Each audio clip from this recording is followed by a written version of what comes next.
Welcome. Really nice to see an almost full room, and I suspect that some more people may filter in if past his prologue here. We are really lucky to have Dan Arvizu, the director of the National Renewable Energy Laboratory, with us here today. Many of you know Dan, and certainly I'm sure all of you know of Dan's work. I'm going to give a bit of an introduction here and try to kind of frame what, at least to me, seems like an interesting way to spend 40 minutes or so talking. And we're going to leave plenty of time for all of you to ask questions and throw out comments, because that's really, to me, I think the most fun of this is to get a conversation going. So we're going to err on the side of less talk up here and more interaction with you guys. And if you don't have anything to say, if we've totally bored you after 40 or 45 minutes, then we will just fill the time with more discussion up here, but I hope that's not the case. My name is Jeff Ball, and I've been at Stanford for about 3 years. I'm a scholar in residence at a center at the Business and Law Schools called the Steyer-Taylor Center for Energy Policy and Finance. Let me just tell you a bit about Dan. The format of this is a little unconventional for energy seminars, but we've done a couple of these in the past where we have a sort of discussion, and it seems to have worked well, so that's what we're going to do here. Very informal, and we're going to try to cover a lot of ground in a short amount of time and hopefully pique your interest. So I'm going to tell you a couple of things about Dan by way of introduction initially that are on Dan's official bio, and then we'll have some fun. So Dan has been director of the National Renewable Energy Laboratory in Golden, Colorado, just outside of Denver since 2005. The lab goes by the acronym NREL, and it is the Department of Energy's main laboratory for research and development in energy efficiency and renewable energy. Those 10 years, effectively almost 10 years that Dan has led the National Renewable Energy Laboratory are a pretty extraordinary decade in terms of energy globally, right? Let's just review really quickly some of the things that have shifted in the past 10 years. China has surpassed the United States as the world's largest energy consumer and the world's largest carbon emitter. There's been a dramatic escalation in production of oil and natural gas in the United States as a result of shale development. In fact, the United States, by the estimate of the International Energy Agency, will exceed Saudi Arabia this year to become the world's largest oil producer. And at the same time, and we're going to talk a lot about this with Dan today, this has a lot to do with the work that his lab has done. There's been a dramatic reduction in the cost of renewable energy, particularly solar. So those are the lines that are moving in different directions, but all of those have occurred during Dan's tenure, and we'll see if Dan takes responsibility for it or the internet or something else. I will, yeah. In addition, Dan is on a number of boards. He's on the board of State Farm as well, insurance, the insurance company. It's interesting. And for the purposes of today, Dan has really close Stanford ties. So Dan got his master's at Stanford. Dan got his PhD in mechanical engineering at Stanford. Dan is on the board of the Precourt Institute for Energy. In fact, he's playing hooky from the Precourt Institute's meeting today to be with us right now. So that's what's on the official bio. Let me tell you a couple of things that aren't on the official bio. My wife and I have the pleasure of being what are called resident fellows in one of the large dormitories here at Stanford, a place called Robley Hall. And it's a lot of fun, and one of the reasons that it's fun is that we get to have really interesting people over to meet with students. And we had Dan over for dinner last night to meet with about 10 students and just have a kind of a conversation. And I learned a couple of things that I thought you might be interested in, and here they are. Number one, Dan is the son of Mexican immigrants to the US and is the first person in his family, at least extended family, to go to college, let alone to get a PhD at Stanford. Dan started working with solar energy better than 40 years ago in 1975, and as Dan said last night, and I'm sure he'll tell us today, he's seen a bunch of cycles, ups and downs of interest in this stuff, and we're going to get into why. And the other thing I wanted to mention that he told us last night is that, and you can correct me if I'm wrong, but Dan regards himself not as someone who, at least these days, is doing science, but he's someone who is managing the people who are doing science and communicating about the people who are doing the science. So I think Dan's view is that those are just as important as actually sitting in the lab and doing the science, and we're going to talk about why that is in kind of a political sense as well. All right, enough of a wind-up. I'll tell you lastly that Dan was in Singapore the week before last. Dan gets a lot of frequent flyer points. He is flying tomorrow to Washington, and he's going to have dinner with Secretary of Energy Ernie Moniz tomorrow night, and then be in an all-day meeting on Wednesday with the Secretary of Energy. So from here to even more influential surroundings. What I want to do in this discussion is basically pierce the hype about renewable energy, because the other thing that's really helpful about Dan is that he's a straight talker. I think it's fair to say that on one side of the aisle, the rhetoric is that renewable energy is a silver bullet. And on the other side of the aisle, the rhetoric is that renewable energy is a charade. And my sense is the truth is somewhere in the middle. And my sense is that that's your sense too. And we're going to talk about that. Okay, so away we go. Here's what I want to start with. So you've been working on renewable energy for 40 years or 39 years. And you said last night that you've seen these cycles. Open this up for us by giving us a bit of context about how you see renewable energy fitting into the broader energy pie. And then you also told us last night that when you're on Capitol Hill testifying, you get two basic questions. How real is renewable energy and how big can it get? So answer those. Okay, great. Thank you. Thank you. And overly generous introduction. Thanks for dinner last night. You bet. With Tell Becky. It was wonderful. Good. Yeah. Okay. And the conversation with students was delightful. I learned from those experiences, and so it's always great to be back on campus. And this feels like home to me. So I feel like it's a homecoming. Let me just get to the questions real quick. I know we've got a limited amount of time. Lots of stuff to cover.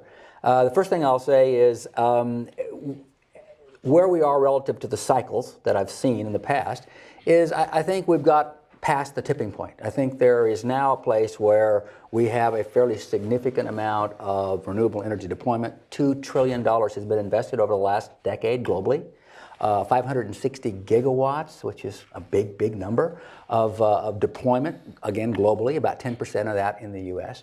So now when I get a chance to talk to members of Congress, elected officials, when I get asked the question, when is this stuff going to be real, I can say without any reservations, it's real today, it's happening now, and there's plenty of evidence to support that. The second question, which is much more interesting, which is, and how much can we expect that we can ever get? And I thought about that a long time, but now I'm quite convinced that the right answer to this is, I turn the question around and I say, how much do you want? Because there is no technical constraint or limitation. There is plenty of resources, and in fact, there's plenty of technology that will allow us to get a large fraction of our energy from renewable resources if done properly over the course of a lot of time. And we've done a number of studies at NREL. I know there's some studies going on here at Stanford that relate to the way in which we can advise states on how they might be able to accomplish a very high level of penetration of renewables. Albeit, the fact is that right now, well, that's the potential. The actual truth is that we still have a very limited amount of renewable energy in terms of significance of our energy mix. So just walk us through, paint that pie chart for us. So you cited the number, the capacity numbers for renewables globally, but what does that mean compared to other energy sources? So I'll just start with global consumption. Global consumption, I think that's given in exajoules these days, 500 exajoules or something like that. About 20% of that is considered renewable, except that 10% of that 20%, or half of that 20%, is actually what we call non-traditional or traditional biomass, which really is not sustainable. So there's a 10% of modern renewables that's kind of consumption-wise. In terms of the electricity global, which is roughly 10 to 12% of the overall energy demand, so that's like 61 exajoules, but of that 22% is renewable energy. Of that, 16 of the 22 is hydro, and the balance of it, 6% globally, of non-hydro renewables is for electricity production. So roughly of the total pie for electricity, 6% is what the people in this room would think about as renewable energy. And of total energy, not electricity, roughly 10%. That's correct. Okay, all right. So whether that's big or small is a function of how you think about these things, but still I think we should establish that it is a small slice of the total pie. So just as an example, solar energy provides less than 1% of that electricity. Right. Okay. So you said at the outset that you think we're at a tipping point. You've seen a lot of cycles, and you think that that something's different this time. Let me just push back against that for a minute. So there has clearly been a lot of technological development in renewable energy over the last 10 years. The price of solar, as many people in this room know, has come down precipitously. And yet, there have been some changes in the other direction really recently, right? We're all paying a lot less for gasoline than we were 6 months ago as a result of the fact that global oil prices are a lot lower than they were a few months ago.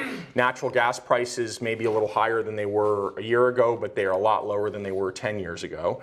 And I think it's probably fair to say that politically not a lot of people think there's going to be a price on carbon, at least in this country, anytime soon.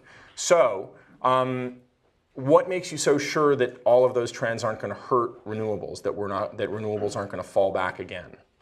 Well, there's a number of dynamics that are in place, and I think if you really talk about the energy environment, you have to understand a few of the key elements of this particular sector. So, first of all, energy prices in the U.S. versus Europe versus Asia are very different, and for different reasons. And so you need to kind of understand why those differences actually occur. And then the next thing you have to understand is what are the public policies that are driving things, and then ultimately how do we make the transformation that's needed. So let me just back up and say in the U.S. we've had public policy around energy literally for 100+ years. And it was developed on the premise that, first of all, cheap energy was a good thing for economic development, and it would help fuel our kind of the Industrial Revolution, which it did. It was also based on the premise that fossil fuels were abundant, and they would always be so, and inexpensive, and we didn't really have any real concern about their environmental impacts. Okay, so that's the premise. That's the way in which we started, and so we heavily subsidized our energy infrastructure for 100 years. And here we are now in 2015, and we're at the point where the premise that we started with is no longer accurate. All of these things, it's not abundant, it's certainly, it's volatile in price, and certainly not environmentally friendly necessarily. So all of those things have conspired in a new way, so all of a sudden the question is, what do we do for the future? And so national policies have been formed around a transformation of that energy system to a one that's much more sustainable for the future and can lead us into essentially into the next century. Every region of the world is looking at this problem differently. And so in Europe you see lots of essentially public policy that drives prices up and demands a certain amount of decarbonization, and that has fueled their way of approaching This energy. is why gasoline costs $10 a gallon in Europe and $3 a gallon here. It's Yeah, taxes, and right? if you want to go and buy an automobile, you're going to get taxed at almost 100% of what the car is worth, just because they want to essentially constrain your willingness to drive. Right. You find the same sorts of things in Asia and other places. So there is public policy that's driving. So this sector, the energy sector, is highly regulated and so not classic supply and demand. So economics, like you normally see in normal world and other sectors, is not necessarily operative in this particular sector. And that differentiates it and why there's a role for government. There's always been a role for government, and we need to examine those policies. So ultimately, we've subsidized what we've got now, and now we're looking at making a transformation, and there are those who say that some of these alternative fuels, in fact, are important, and we subsidize those. So in this very distorted marketplace, some would argue, and this is the kind of the good and the bad and the ugly part of our business, is some would argue that we're competitive today. Well, we're competitive today in a distorted market. I mean, that's the bottom line. So if we want to be competitive tomorrow in a market that's not distorted, we've got to do a lot of things differently. And it's in that context that we're having all these discussions and all this confusion about, have we done enough, and who's ready to go to the marketplace. And that is different in the U.S. than it is different in Europe, and then it's different in Asia. And we're going to get, in a few minutes, we're going to talk about politics, particularly about the midterm elections and the effect that may or may not have on any of this. But before we do that, I want to go back to the tipping point argument. Okay. Why do you think that it's different this time? In other words, let's go back when you started your career. You started your career effectively 2 years after the Arab oil embargo. Right. There was a resurgence of interest, a massive increase of interest in all the stuff that you now work in. And then in 1981, oil prices cratered and it all went away, right? Mm-hmm. So why is it not going to all go away now?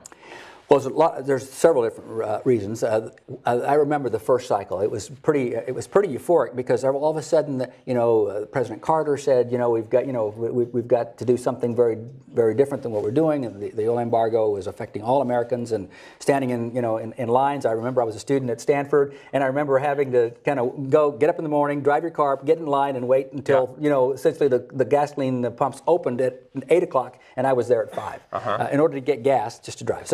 And I rode my bike most of the time, so that was only for my wife to drive, not for me to drive. But all that to say, the president said, let's go do something different. We did.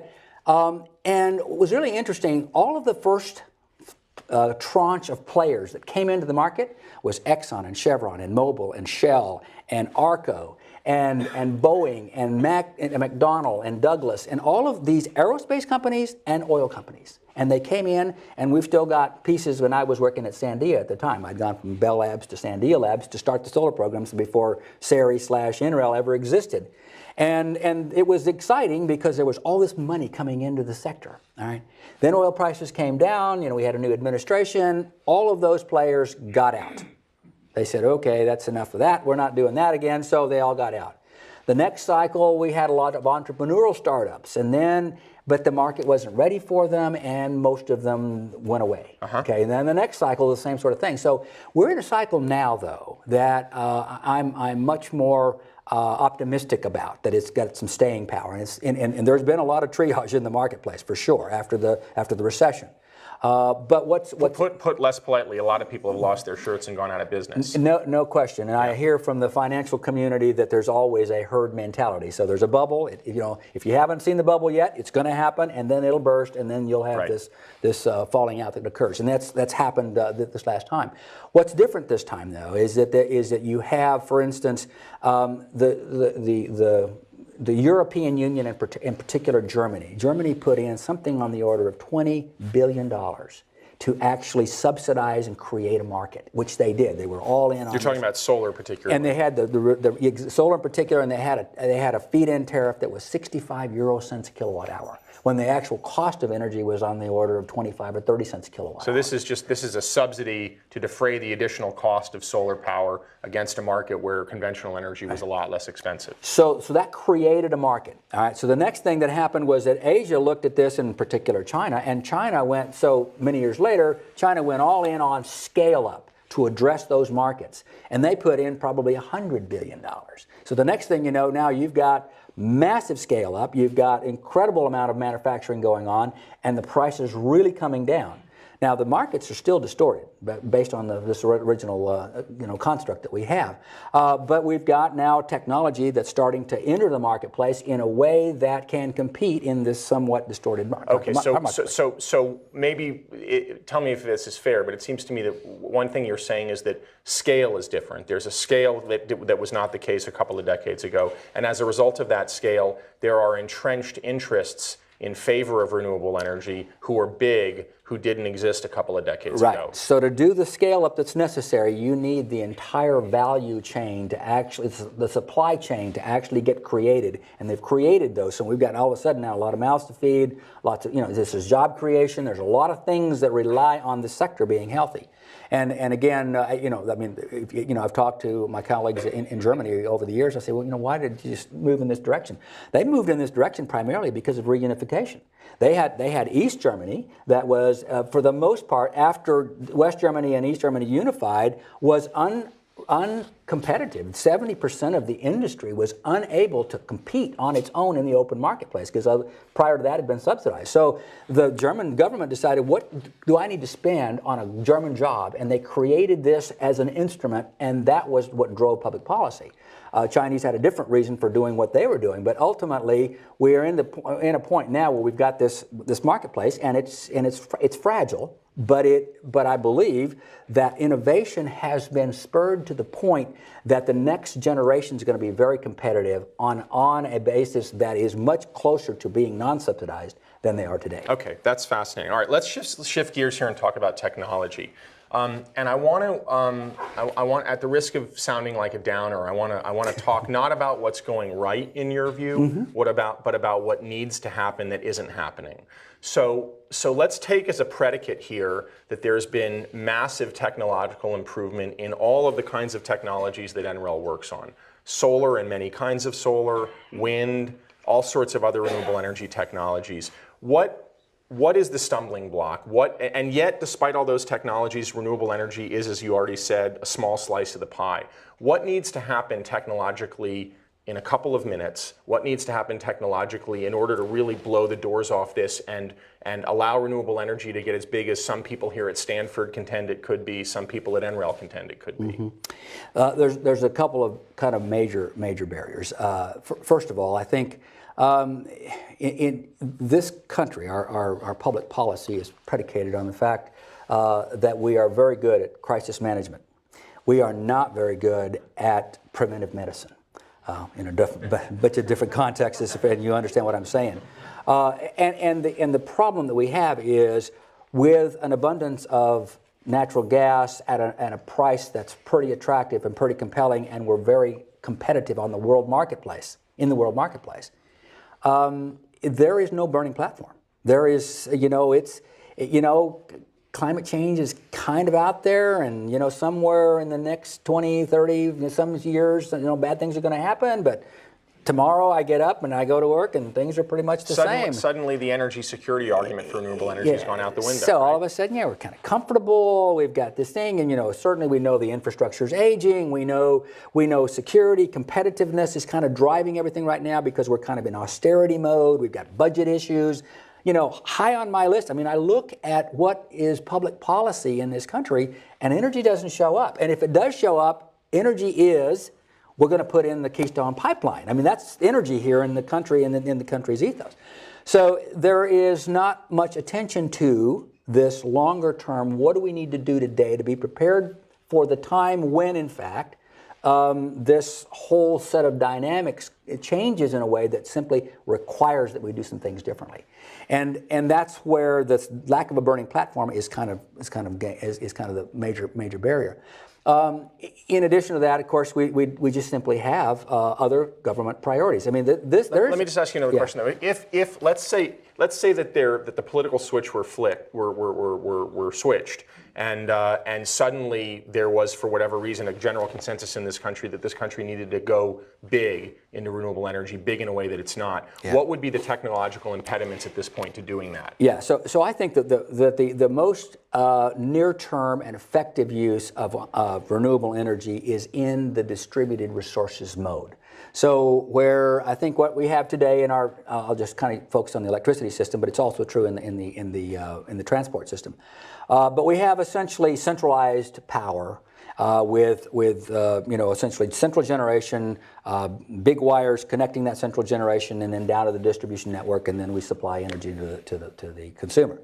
The utilities would like to say, hey, what we're going to need is big power plant type solar, wind, geothermal, biofuel type or biomass kind of technologies. There's another model out there, and that model is this distributed gen part. And this is where I think there's great opportunity, but great resistance. And the great opportunity is if you generate energy at the point of use, you get to bypass all the inefficiencies of generating that power in a central station mode and delivering out to the end user. The economics are different. If I look at what I pay on my electricity bill, it's quite a bit higher than what the energy costs going into the utility. If I generate energy competing with what I pay on my utility bill, I have a different set of economics than I do if I'm going to put it in central station. All right, so two different business models in terms of where you might have a compelling value proposition or business case. Now, in order to enable distributed resources, distributed generation at the point of use, you need some things to happen. You need two-way power flow. You need to be able to measure and monitor and control things in ways that you've never been able to do that before. You need a smart system. You need an intelligent system. Now, I don't think anyone argues that in the future we won't need an intelligent system. But today we don't have an intelligent system, and it's kind of working okay. And so we're going to clunk along until that time comes that we absolutely have to replace it.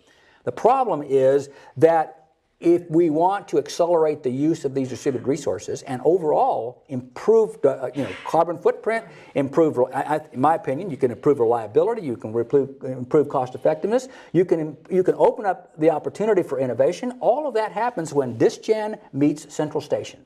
And in the U.S., that's a particular point. In different countries, that'll be at a different point. And what is the technological question there? That sounds like an economic and a political question, because clearly it's going to create new winners and losers economically. But what's the technological challenge? The challenges are actually quite profound. And so we have relatively a dumb system. Okay, so what you need is a smart system, a system that you can control variable load as well as variable generation. You can actually match those up so that you don't have these instabilities. When you generate rooftop solar, what you have is opportunity for a variety of frequency and voltage anomalies that the system was not prepared to handle because of the way it was designed. So there is plenty of technology, power electronics, a variety of what I'm going to call data analytics, which is smart everything that you can take the data, you can measure it, you can monitor it, and you can control things with it. That level of intelligence is going to drive a renaissance in innovation. But you got to have a business model where that actually is something that all stakeholders would like to see happen. The business model we have today doesn't allow that. There's a huge resistance because there's incumbent technologies and players whose essentially business model gets turned on its head. So let's talk about that for a quick second. So there are pitch battles going on as we speak where about precisely what you're talking about. There are battles in Hawaii where the penetration of solar has become huge, and the electricity operator in Hawaii, which NREL has worked with, has essentially said, whoa, no more hookups, or not as many hookups for a while we take a breather. There are big battles going on in Arizona over a term that many of you may know, net metering. That is essentially to what extent are homeowners who have solar panels on their roofs going to be able to sell it back into the system. So here's the question I have for you. When all of the dust settles on this, who's going to be on top? Is it going? Are the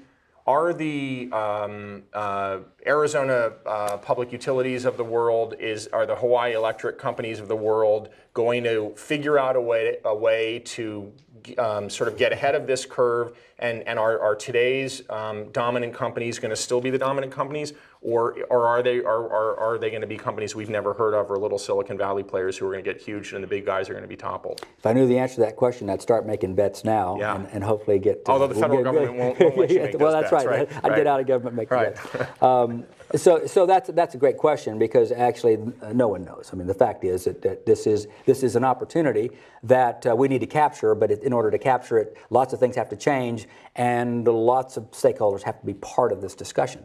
So in fact, we have a relationship with HECO, the Hawaii Electric Company, and Solar City, who's trying to put product in there, and they've actually got a somewhat of an unholy alliance working together, because in fact, as you suggested, HECO has said, if you're on a feeder and your feeder is already going to have 120% more solar on the system than the minimum load that we see, you can't add anything to it. And they essentially said no more rooftop solar until we get this question answered, because that creates a condition of over voltage and potentially bad things can happen.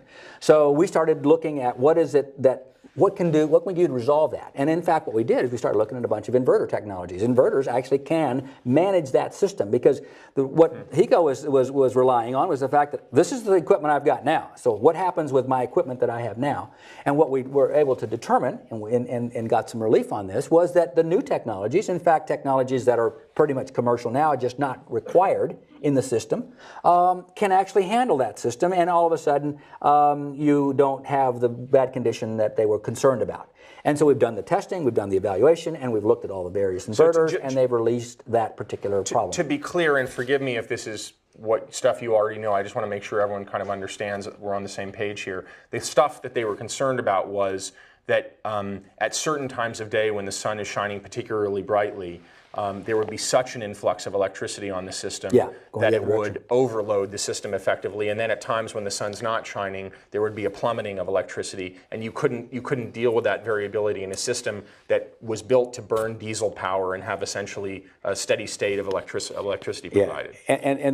So both of those were issues. The real issue was that when you have these over voltage kinds of conditions, things begin to shut down, right. and the self-protection part of the system actually creates a major problem that you simply can't deal with. So the issue here, though, is that the technology actually exists. The utility just didn't really understand it or have access to it or require it in order for them to solve the problem with distributed generation.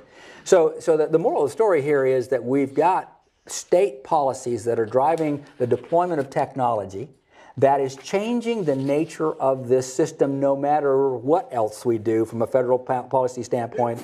And that's why I think the tipping point is actually occurring now, is because we've got homeowners now kind of used to the fact that they can be their own consumer and own producer of energy, and they kind of like that. And now it's a question of how much right are you going to give that customer to be a producer as well as a consumer? And I think these are issues that regulators are dealing with. And as time goes on, that's where the battles are being fought, is at the Public Utility Commission. And next week I will be with the chairman of the Colorado Public Utility, who is looking at this issue from a very, very, I think, objective standpoint. And he's invited commissioners from other states that are doing experiments in their states so that we can do a lessons learned and say, what can we do in Colorado based on what everyone else is doing? So it's kind of an experimental lab thing going on at the various state levels, all around net energy metering, value of solar, and those kinds of things. Okay. Let me ask you two other things, and then we're going to finish up in about 5 minutes and open it up, or maybe 10 minutes and open it up to you guys.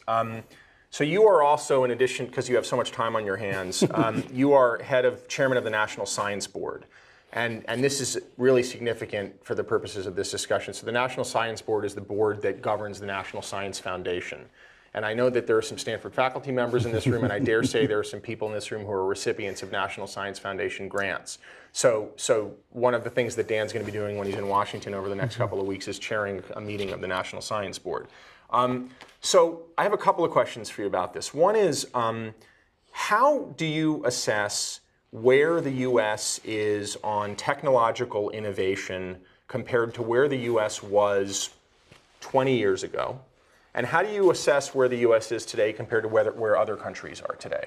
Great question, and one for which I have a little bit of experience in communicating, primarily because one of the roles that the National Science Board does is they, every other year, according to the public statute that requires the board to exist, is to publish the science and engineering indicators.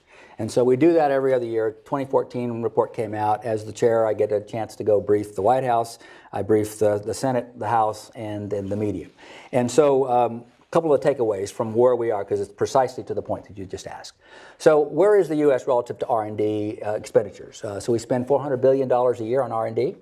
And it's still twice as much as the next largest country that does that, which is China. And they spend roughly half of that, for $200 billion. Interesting enough, over the course of the last 20 years, the mix of how much of that R&D was funded by the government versus the private sector has switched. It used to be 70%, and now it's funded by the government, and now it's 30% funded by the government, and declining, which is very alarming. It's alarming. Why? It's alarming primarily because there is no other entity that actually funds basic research. So if you look at the basic research that goes on at universities and some other research labs, something like 90% of that comes from the public sector. So your concern is that if the funding shifts from the government to companies, that at some point the U.S. is going to lose its edge because the kind of research that gets done is not going to be the cutting edge basic research? So as you might expect, the government funds more basic work, the industry funds more applied, closer to the marketplace kind of stuff, and that is in fact really important. And I'll come back to that here in a second. Now, one alarming piece of the trends is that by the year 2022, China will be outspending us in total R&D. Okay, so the trajectories are like this, right? And in 2022, if everything continues on the same, just extrapolate out, China will spend more on a volume basis than the U.S. Okay, in terms of R&D. So that's important. Another piece of this which is really important, which is the other piece that I focused on when I brief these things, is a thing called the KTI. So the knowledge and technology intensive industries, and it's really amazing because the technology and the KTIs actually represent something on the order of 15% of our overall workforce. So we have 134 million jobs in this country. 15% of that is in the KTI space, and yet that sector of our economy generates 40% of our GDP. Okay? If you look at high technology manufacturing, which is even a smaller piece of KTI, of which clean tech is a piece, that piece there actually not only is, it's only 1% of our overall job creation, but it actually is something like 25% of our GDP. All right. Now here's the more interesting part. Of that high-tech manufacturing piece, segment of our economy, it is actually responsible for 1/2 of the private sector R&D, which is really alarming if we neglect that sector. That sector is where the private sector money is. That's the 70% of our R&D spend.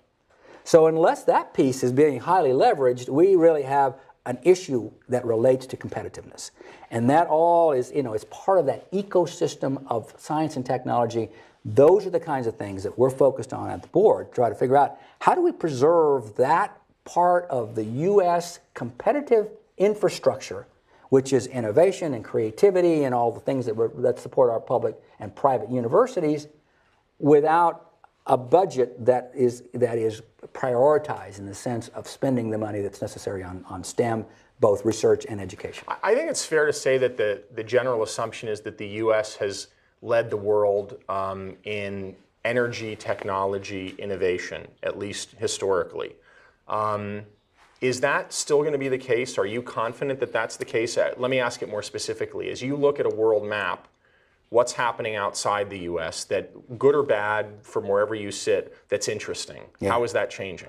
So a couple things. First of all, we still have the most elite university system in the world. It is still the envy of the world. And if you look at our elite universities, of which Stanford is one, MIT and Caltech and some others, you look at those and you say, wow, they're still a big draw. They're still highly competitive. They're doing great. But as you get down into the public universities, and especially into the community colleges, our ecosystem of education is deteriorating rapidly. Another topic of another science board companion piece to these SEIs, the science and engineering indicators, which is the lack of investment into public research universities. And what do you see happening outside the U.S.? Outside the U.S., what you see is a lot more attention focused on KTIs in that sector of the economies. Those economies in emerging economies used to be 10%, now they're 20%, growing to 30%. They're getting bigger. In my own business, which is renewable energy, and I spend a lot of time thinking about what others do and that kind of stuff, what I can see is where we used to be the insular kind of head and shoulders research prowess of the world, we are no longer that. There are now pockets of technology in other universities, in other research institutions, in other parts of the world that are beginning to rival what we do. And so I would be first to say we're still number one in the class in terms of our elite status of research. However, that gap is closing, and it's closing fairly rapidly. Let me ask you one other thing, and then we'll open it up for everyone. So we just had a midterm election a couple days ago, which was pretty momentous politically. And in the context of the subject that we're talking about, I think it's fair to say that people on both sides of the aisle expect big ramifications from this midterm election. And whether one thinks that those changes are necessary or problematic is purely a function of where you sit. But what I want to ask you is, do you agree? Do you think that your world is about to be rocked by what happened last Tuesday? Or do you think that this tipping point that you've talked about is such that it's sort of beyond the vicissitudes of midterm elections? Well, that's a loaded question, and I'd probably could Is find it? Really? I didn't mean it to be. I could find a lot of ways to get in trouble if this thing gets recorded. Let me say this. I think I really don't think there's any kind of watershed event that has just happened. I believe that most of the activity that we've seen, it's been going on literally for more than a few years now. Most of the activity that we see in terms of progress along the lines of the transformation of our energy system, which is the thing I focus on, is happening at the local level. It's grassroots, it's bottoms up. And where there is public policy, you know, the PTC and the ITC, those are production tax credit and investment tax credit. These are subsidies for renewables. Yeah. Where those are federal policies, kinds of things, and the government to some degree enables. Most of the activity that you see is because there is local, regional economic development interest to push things, and because you have pockets of support for particular types of investments for. So the motivation is not partisan; it's regional and economic, is what you're saying. It's very regional, and there's no question about that. And it changes from one side of the country to the other side of the country, and as well as outside of the U.S. So there's all these incredibly complex dynamics that are occurring, and so it's as I can frequently say, it's very complicated, and you need to kind of look in and ask a lot of very specific questions about very specific regions and or technologies to get any kind of clarity around what really is happening out there. So I don't see the political drivers. There is a couple that I think is important. First of all, I think we got bipartisan support for R&D. So I think everybody recognizes R&D is an important thing, and we need to do that. I also think we have bipartisan support for infrastructure development. Now, for different reasons. I think the conservatives would say, hey, we need natural gas pipelines, we need Keystone Pipeline, we need that. There's also the grid modernization thing that I talked about earlier, and that's something that more accommodates a decarbonization of our electricity system. I think there's some common ground there where there can be some synergy where if the politicians really want to get something done before the next cycle, that there's space to talk. And I believe, certainly efficiencies on everybody's productivity improvement, that's on everybody's radar. So there's a lot of things that can be done if the political system had the will to do it. But even in the absence of that, I think they'll continue to see progress, primarily because I see technology moving quickly. Very smart investors, not the herd mentality investors, but the very judicious ones that are saying, I'm going to pick out these very specific things. They're going to find niches that they can exploit and make some return on investment. Okay, I don't think you should actually yourself into trouble in that one. So, okay, well done. Okay, so we have a little more than 15 minutes, and I hope that we've touched on some things that you find interesting enough to ask about, or maybe we haven't touched on things that you want to talk about. Who wants to? I want to actually give precedence here to students. So, who is a student? Who has not been asleep? We're all students. Yeah. We're all students, and I mean students in the literal sense. Who's a Stanford student who wants to pipe in with a question or a comment or criticism or whatever? This is not a good sign. Please go ahead. First, thank you very much for a really interesting conversation. My question is about the role of government in creating markets. You mentioned the kind of high technology manufacturing. It's a large portion of our GDP, a large portion of our private R&D spend. What's the role of government in creating marketplaces for the products that those companies are creating? And what's sort of the best policy approach for that? Yeah, that's a great question. Everybody here, the question has to do with the role of government in creating markets and the facilitation of those markets. So that's a topic of great interest, and it's a topic of great interest, really in all of the conversations that I have on essentially in Congress and in administration. So we've got these things called tech to market and those kinds of things. As our discretionary budget gets reduced because of all the other things that are in the budget, there's more and more scrutiny, and there's more and more attention to both return on investment and so that has led to a conversation over the last few years since the recession on how do you create jobs? Well, how does this relate to competitiveness and job creation? That's kind of the center point of most of the discussions these days. And so that gives us a little latitude to start thinking about where is it that the government has a role. Now, I always make the argument, once again, I've done it today, which is the energy sector is a highly regulated sector. Therefore, government has a role. They already play a role. Whether you like it or not, whether you want to admit it or not, they play a role. So let's at least get past that. And then the question is, you keep hearing all the rhetoric about, industrial policy, picking winners and losers. You hear all that rhetoric that suggests that there's some sort of bad intent regarding the government's investment. I haven't heard a congressman or senator yet who has said anything that when you create jobs that they're going to criticize. So job creation is kind of a touch point that everybody likes to see. So what's the role? The proper role really has to do with, certainly from the perspective of the DOE National Labs, we are not to compete with industry. We are to enable in lots of different ways, and we're to do things that we used to call pre-competitive, generic technologies. There's platforms on which you build, and there's certain things that you can do that enable these marketplaces. And so, there's essentially a spectrum of ways in which you can contribute into this, innovation tech to market stuff. We like to call it, there's this acronym we use, TRL, Technology Readiness Levels. And so there's basic research, those are technology readiness levels 1, 2, 3, and then all the way out to 7, 8, 9, which is kind of very commercial. And so we like to stay in that spectrum where we're helping industry, because they're going to be on the later TRLs, the government's going to be on the earlier TRLs, and sometimes there's reasons why in the middle nothing will happen unless there's a government market or a government facilitation.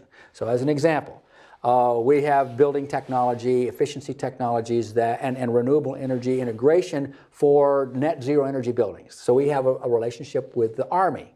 And we are looking at 9 different Army installations where the Army wants to go to a complete net zero energy installation. And we've given them essentially the benefits of what we've learned in our research and those kinds of things so that they can actually go deploy that because they have kind of a captive market.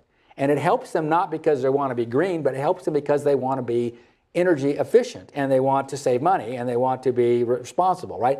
So all of those things are in a positive way, and they're willing to take a few pilots and do a few things that allow that marketplace to create things that ultimately can be transferred into the private sector. So there's multiple roles in which the government can get involved, and we try to find the ways to get the most highly leveraged way of spending government resources. Any other students? Excellent. Right in the blue shirt, please. Yes. I'd like to ask your views on the net energy metering issue. It doesn't seem to be completely fair to the utility when a customer is able to offset kilowatt hour for kilowatt hour based on their own solar generation when they're getting a lot of benefits like getting power at night and getting support from the grid.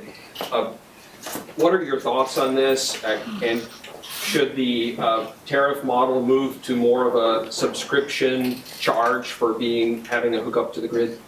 So I want to define terms here because this may not be necessary, but I want to just take moderator's privilege here. So, Dan talked about a centralized model where a power company sells power to you, the homeowner. So this question is about what happens if you put solar panels on your roof and you start generating more power than you need, and you therefore can sell power back to the grid, or you're buying less. To what extent should you be paying the company for the maintenance of those wires that you need when you can't produce everything you need or you want to sell it back? And this is the sort of brass knuckles fight that's happening in many places around the country. So there's this big, kind of polarized discussion that's going on out there. So let me just kind of, in fact, so the chairman of the Public Utility Commission in Colorado asked me that very question. So here's kind of the answer I gave him.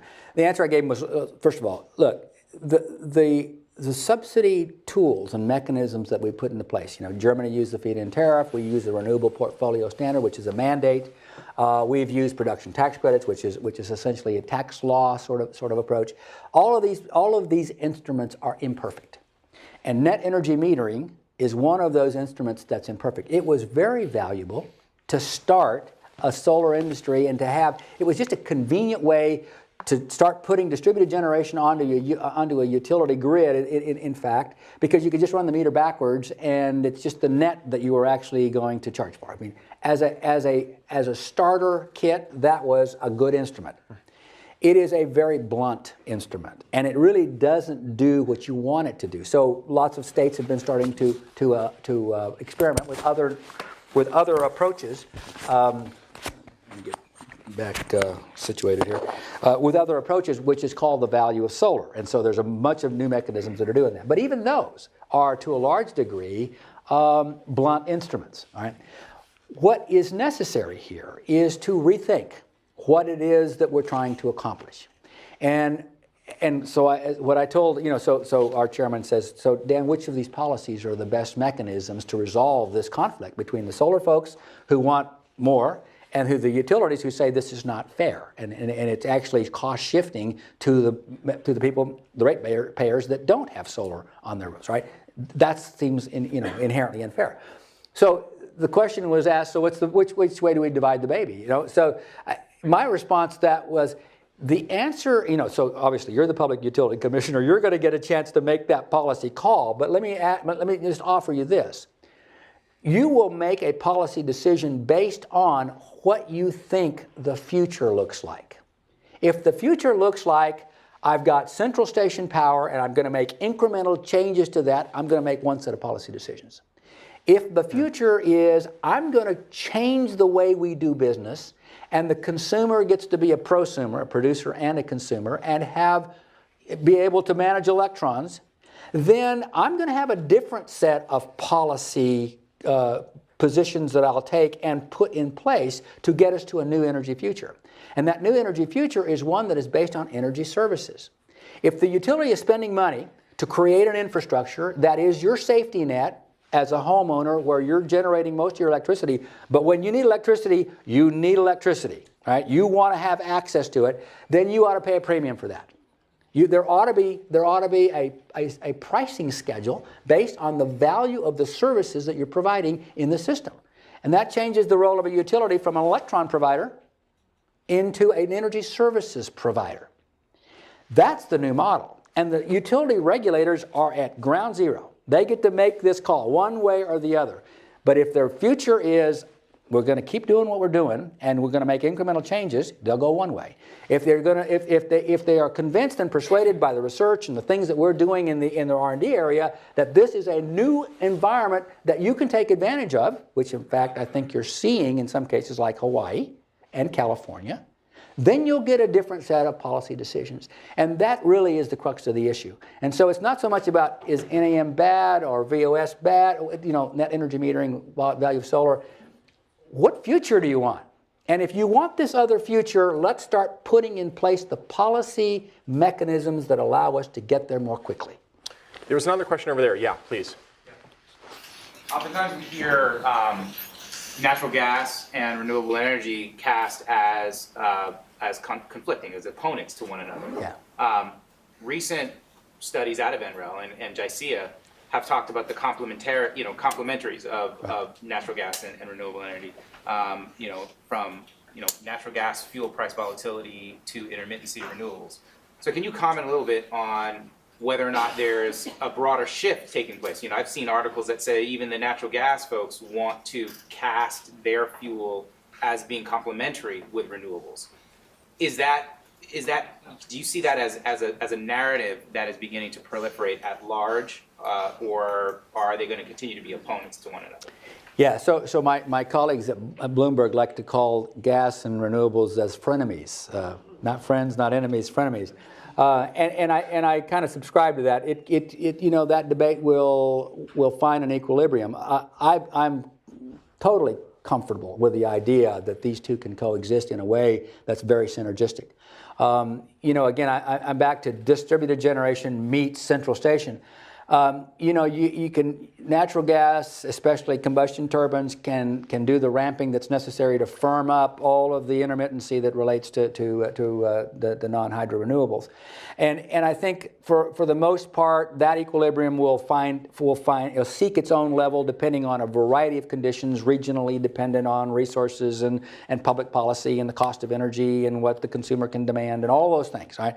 So I think that is the discussion that we're going. You know, the more progressive folks on the natural gas side believe that this is a very viable future, and it's an okay thing to do, and we're collaborating with them in a lot of different ways. Interesting enough, we've got a partnership with with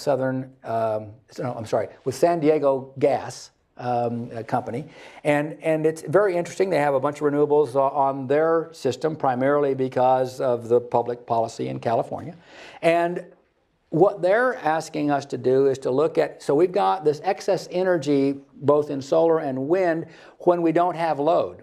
And rather than curtail it, rather than throw it away or not use it, we would rather store it. How can we do that? So there's a bunch of variety of things that they can do, one of which is, of course, pump storage, or you can do batteries, you know, flywheels and compressed air. But one of the things that's very interesting to me is that what they want to do is they want to convert this excess energy through hydrolyzer to hydrogen, add CO2, make methane, put it into the natural gas system.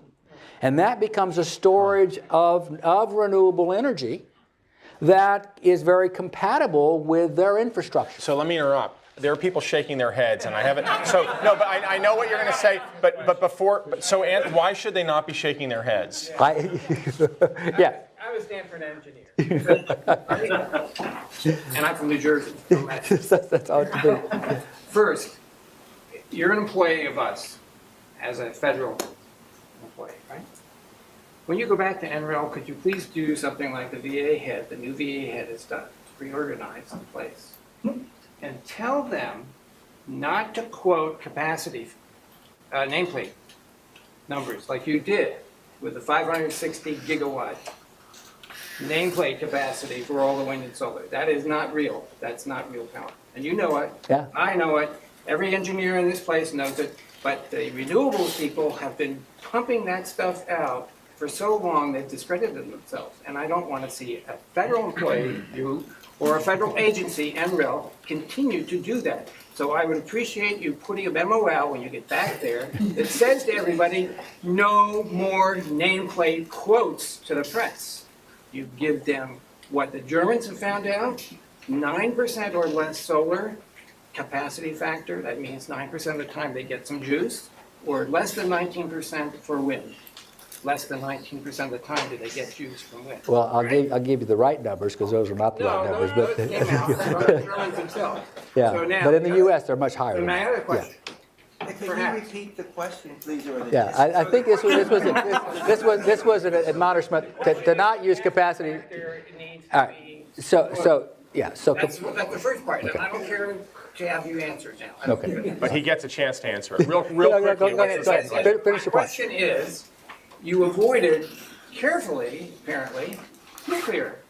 Geothermal you mentioned. Geothermal is nuclear.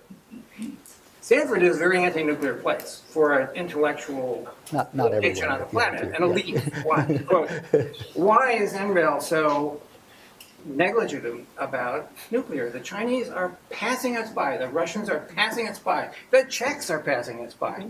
Every country in the world is building an infrastructure and an educational system and engineering capability and so forth that is surpassing us. Okay, so Nuclear, and President Kennedy in 1962 set up a plan to eliminate combustion by 2000. so listen, we have 2 minutes, and I want you. Answer. I need to answer that, yeah. Answer the nuclear question, though, and then we're going to have one other All right, question. so the Department of Energy has 3 national labs that are energy applied labs. There is NREL, that's the Energy Efficiency and Renewable Lab. There's NETL, which is the Fossil Energy Lab, and there's INL, the Idaho National Lab, that is a nuclear lab. Right. We are all of the above. All of those technologies have a place. In the infrastructure that I'm talking about, I'm saying the transformation that needs to occur is technology agnostic. And all I need is to know is what are the attributes of that energy system of the future, and if nuclear can play a part, so be it. I'm happy. It's a home run, all right? But they've got to play their part. They've got to play their part in terms of waste management. They've got to play their part in terms of cost, and they've got to play their part in terms of CO2 reductions. That's not to say they can't. And the same with fossil. I'm technology agnostic. However, what I can say is the renewable community can do a lot more in this future energy mix than anybody gives them credit for. And I think in this context, let's have an open, objective dialogue as to how that can actually occur. Because frankly, I think we're all wanting the same thing. We would like to have a future energy system that is competitive and allows us to be low cost and all of those things that I think we all aspire to. But let's define that endpoint in terms of attributes, not in terms of technology push. So no, I'm gonna, sir, Yeah. I'm gonna Right. break the rules here, and one person who has the question that we have to hear before we leave the room. Mark. Most of the conversation is about the United States. Most of the threat to the climate is from the developing world. What's the role of U.S. government and U.S. institutions in trying to help the developing world maintain economic growth, but minimize the negative impact on the environment if they continue to rely on fossil fuels? Well, and that's obviously a question that we've struggled with for many years and we will continue to struggle with. So 95% of the new energy demand will come from emerging economies. Very clear right now that that's Asia. Then right after that it'll be South America and then Africa and the others. So there's a lot of parts of the world that still have to come up to the same standard of living that we have. And of course, their argument is, I'm going to put in the cheapest stuff that I can primarily because I need to feed my folks. And we're going to try to do what we need to do. Most of that's going to be very carbon intensive, and we recognize that. So the opportunity really is to lead the way. The opportunity is for us to do the decarbonization of our system and to begin to demonstrate on the basis of the value proposition and the head-to-head cost compelling cost value proposition that says this is the best choice. And if you can do that, then these other emerging economies choose the best stuff. They're not going to go with the stuff that's not the most economically favorable, because it is about economics primarily for emerging economies. So part of what we do is to share on the international stage with those. And in fact, this message about distributed generation has got traction. It's got traction in the emerging economies primarily because they don't have the resources to put in huge infrastructure for central station. They can put in a lot of distributed generation, very modest, very different than what we do, but very relevant and important for what they do. And so it's in the context of this international collaboration that we spend a lot of time saying, what are you doing? How are you doing it? The price of energy in other parts of the world is incredibly different than it is here. In Europe, it's 2x, 3x what it is here, and in Asia, even more so. Right? So even natural gas is very challenging in Asia. They don't have the technology development that we've had for the last 20, 30 years that has given us essentially, shale gas at a very inexpensive rate. So part of what we need to do is really international collaboration. Energy is a global commodity and global issue, even though it's got its regional differences, and it's differentiated in a lot of different ways. I think the future really lies in our ability to innovate and apply that innovation to get rid of all of the inefficiencies in our system. Our system today literally is 60% inefficient, and that really is where the opportunity is. And I think that's where the real discussions and debates ought to go. Thank you. Please join me in thanking Dan. Thank you.